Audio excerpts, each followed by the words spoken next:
Hey guys, good morning, welcome back to my channel Shabnam and Simran. কেমন আছো তোমরা? আশা করছি সবাই অনেক ভালো আছো। আমরা ভীষণ ভালো আছি। প্রকৃতির এই সৌন্দর্যকে সঙ্গে করে নিয়েই শুরু করছি আজকের এই ব্লগটা। আশা করছি তোমাদেরও অনেক বেশি ভালো লাগবে। প্রথমেই কিন্তু চলে এসেছি দেখো কিচেনের মধ্যে, সমস্ত বাজার টাজার কিন্তু ও নিয়ে চলে এসেছে। এইদিকে যে রয়েছে আমার হেল্পিং হ্যান্ড, ওই কিন্তু আমাকে একটু হেল্প করে দিচ্ছে, যেমন এই যে আদা রসুন ছেলা, পেঁয়াজ কাটা, এইসবগুলো। আজ আসছে আমার বাড়ি কিছু আমার প্রিয় মানুষ, তো সবটাই তো তোমাদের সঙ্গে শেয়ার করব, তার জন্য কিন্তু ব্লগটা শেষ পর্যন্ত দেখতে হবে। এই যে রাতে কিছু ড্রাই ফ্রুটস ভিজিয়ে রেখেছিলাম, যেটা আমার মেয়েকে খাইয়ে দেবো। আর এই যে এখানে রয়েছে আমার একটু এনার্জি ড্রিঙ্ক, তো সেটা খাওয়ার পর চলে এসেছি কিচেনের মধ্যে। এই যে হাজবেন্ডের জন্য একটু ওর জন্য গ্রিন টি বানিয়ে দিলাম, আর মেয়ে খাবে হচ্ছে দুধ চা। ও বলছে মা আমি দুধ চা খাবো, তো ওর সঙ্গে আমিও একটু খেয়ে নিয়েছিলাম, কেননা দুধ চা কিন্তু আমারও খুব প্রিয়।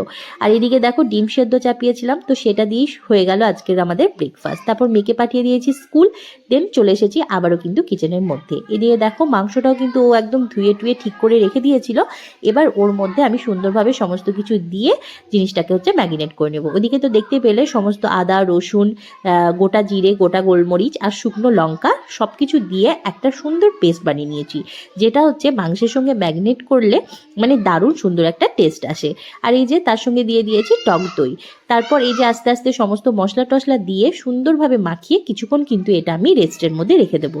যত রেস্টের মধ্যে রাখা হবে তত কিন্তু মানে মাংসটা খেতে বেশি টেস্ট লাগবে। এদিকে দেখো যেগুলো বোনলেস চিকেন ছিল সেগুলোকে ভালোভাবে আমি ম্যারিনেট করে রেখে দিয়েছি ওই যে কর্নফ্লাওয়ার দিয়ে। ওটা করব আমি হচ্ছে চিলি চিকেন। তো এখানে চিকেনটা দেখো আমি চাপিয়ে দিয়েছি, আর আজকে চিকেনটা একটু বানাবো চিকেন চাপের মতো করে। যেহেতু চিকেনটা রয়েছিল অনেকটাই বড় বড় পিস, মানে মুরগিটা মোটামুটি ওয়েট ছিল ওই 4.5 কেজি মতো, যে কারণে পিসগুলো কিন্তু ছিল অনেকটাই বড় বড়। এদিকে দেখো মোটামুটি আমার চিকেনটা হয়ে এসেছে। এদিকে কিন্তু সেই ফাঁকে আমি চিলি চিকেনটাও বানিয়ে নিয়েছি। ওই যে বোনলেস চিকেনগুলো দেখলে ওটা আমি মাখিয়ে রেখেছিলাম, তো সেটা দিয়ে এই যে এইখানে চিলি চিকেনটা বানিয়ে নিয়েছি। তারপরে ওই যে ওই গ্যাসটাতে যেন মনে হচ্ছিল রান্না আমার এগোচ্ছেই না, যে কারণে মা কিন্তু আমাকে এই বড় গ্যাসটা পাঠিয়ে দিয়েছে। তো এটাতেই হচ্ছে আমি রান্নাটা চাপিয়েছি, যেহেতু আজকে সমস্ত জিনিস বড় বড়। তো ওই ছোট গ্যাসে যেন মনে হচ্ছে মানে এগোচ্ছেই না আমার রান্না, যে কারণে হচ্ছে এই গ্যাসটাতে আমার বেশ ঝটপট করে রান্নাটা হয়ে গেছে। তো এদিকে দেখো যেহেতু ফ্রাইড রাইস বানাবো, তার জন্য চালটা ভালো করে ধুয়ে ওদিকে ভিজিয়ে রাখলাম। তার মধ্যে এদিকে যেগুলো লাগবে ফ্রাইড রাইসের জন্য, তো সেগুলো আমি কিন্তু রেডি করে নিচ্ছি, যেমন হচ্ছে ক্যাপসিকাম, গাজর, তার সঙ্গে রয়েছে মটরশুঁটি, আর এর সঙ্গে দেবো হচ্ছে পনির। তো চলো পনিরটাকেও হচ্ছে সুন্দরভাবে কিউব কিউব করে কেটে নেবো। তো এইদিকে পনিরটা কাটা হয়ে গেলে এইগুলো সমস্ত কিছু ফ্রাই করে নেব, তারপরে হচ্ছে ফ্রাইড রাইসটা রেডি করব। আসলে কি বলতো, এই যে একা হাতে রান্না করছি আর তার সঙ্গে টুকটুক করে একটু করে ভিডিও করছি, যে কারণে ভিডিওটা কিন্তু প্রপারভাবে সব কিছু দিতে পারছি না। এদিকে দেখো আমার ফ্রাইড রাইসও কিন্তু রেডি হয়ে গেছে, আর এতটাই ঝুরঝুরে হয়েছিল, মানে সত্যি কি বলতো কাউকে খাওয়ালে না ঠিকঠাক হলে বেশ ভালোই লাগে। তো এদিকে আমারও স্নান হয়ে গেছে, আর আমার পুচকো স্কুল থেকে চলে এসেছে। তো ওকে হচ্ছে খাবারটা দিয়ে দেবো। ও হচ্ছে কিচ্ছু নেবে না, শুধুমাত্র ফ্রাইড রাইস নেবে আর তার সঙ্গে নেবে চিলি চিকেন। মানে এটা হচ্ছে ওর খুব ফেভারিট একটা খাবার, মানে এটা যদি ও প্রত্যেক দিনই পায় ও না ভীষণই খুশি হয়। তো ওকে এই যে ঝটপট করে একটু খাইয়ে দিলাম, তারপরে ফ্রিজ থেকে কিছু ফল নিয়ে ওকে ধুয়ে এখন হচ্ছে ঘরে দেব, হচ্ছে খাবে প্লাস হচ্ছে টিভিটা দেখবে। তারপর হচ্ছে আমিও খাওয়া দাওয়াটা সেরে নেবো।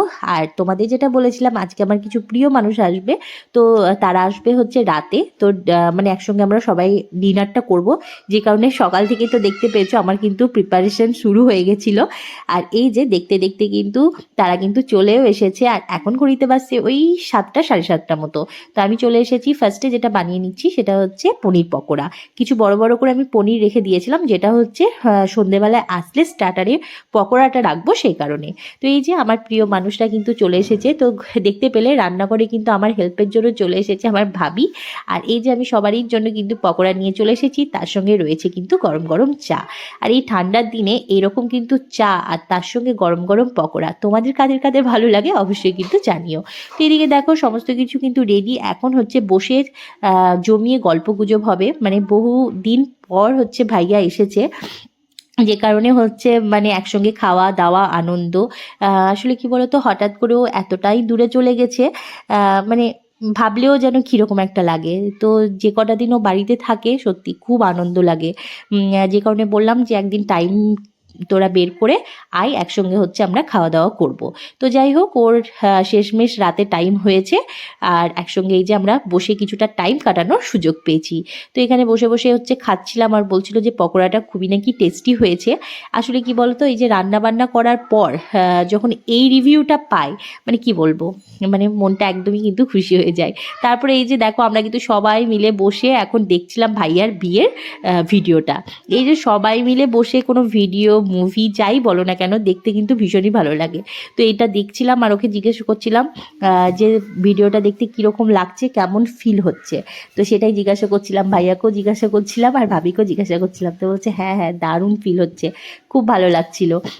মানে এটা না খুব বড় একটা স্মৃতি, মানে সব সময় কিন্তু তুমি যখনই দেখবে না নিজের বিয়ের ক্যাসেট, তখনই কিন্তু ভালো লাগে। মানে এখনও আমাদেরও বিয়ের ক্যাসেট যদি দেখি মাঝে মধ্যে, তো সত্যি সেই আগেকার দিনগুলো যেন মনে পড়ে যায়।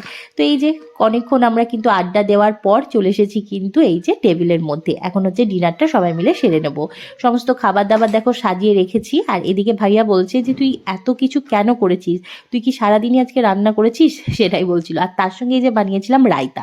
রায়তাটা হচ্ছে আমি ফার্স্ট টাইম ট্রাই করেছিলাম, মানে ভাবছিলাম কেমন হবে, যে কারণে হচ্ছে তোমাদের সঙ্গে কোনো রকমই আমি রেসিপিটা মানে শেয়ার করিনি, কিন্তু এতটাই টেস্টি হয়েছিল, মানে আমার নিজেরও ভাবতে অবাক লাগছে যে আমি পেরেছি। মানে ফার্স্টে ভাবছিলাম যে কি করব কি করব না, যে কারণে কিন্তু আমি স্যালাডও আইটেমটাও রেখেছি, আর তার সঙ্গে কিন্তু রায়তাটাও বানিয়েছিলাম। তো আমি কিছু পুদিনার গাছ লাগিয়েছিলাম, তো সেখানে এত সুন্দরভাবে পাতা বেরিয়েছে। তো রায়তার মধ্যে আমি সেই পাতাও দিয়েছিলাম। তো একদিন তোমাদের সঙ্গে কোনো এক সময় রায়তার রেসিপিটা শেয়ার করব। তো এদিকে দেখো সবাই মিলে গল্প গুজব আড্ডা দিতে দিতে কিন্তু আমাদের ডিনারটাও কমপ্লিট করে নিলাম। আর এদিকে ভাইয়া নিয়ে এসেছিলো প্রচুর মিষ্টি, দই টই। লাস্টে কিন্তু কেউ আর কিছু খেতেই পারেনি। তো ভাইয়া বলছে যে তুই কি সারা দিনই রান্না করেছিস, এত কিছু করার কি দরকার ছিল, ফ্রাইড রাইস করেছিস, তার সঙ্গে জাস্ট চিলি চিকেন করলেই হতো, এত কিছু চিকেনের আইটেম এইসব করার কি প্রয়োজন পড়ে। তো যাই হোক, এই যে প্রিয় মানুষদেরকে আমি রান্না করে খাওয়াতে পারছি, এটা কিন্তু আমার কাছে অনেক বেশি। আর তার সঙ্গে এই যে খাওয়ার পর এত সুন্দর সুন্দর কমপ্লিমেন্ট পেয়েছি, আর কি চাই বলো, সারাদিনের সমস্ত ক্লান্তি যেন এক নিমেষেই শেষ হয়ে যায়। তো চলো এখন সবাইকে এখন বিদায় দেওয়ার পালা, যেহেতু ওরা এখন চলে যাবে। এখন ওই যে ঘড়িতে বাজছে মোটামুটি 11:30 মতো।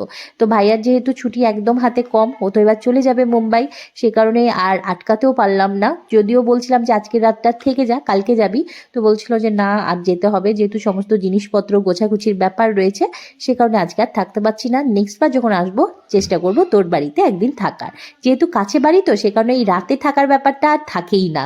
ওই আসলেও যতই রাত হোক, রাত্রি 11টা হোক 12টা হোক, সে চলেই যায়, সে মা হোক, আব্বু হোক আর ভাইয়া হোক। তো আজকের মতো ভিডিওটা এই পর্যন্ত, টাটা।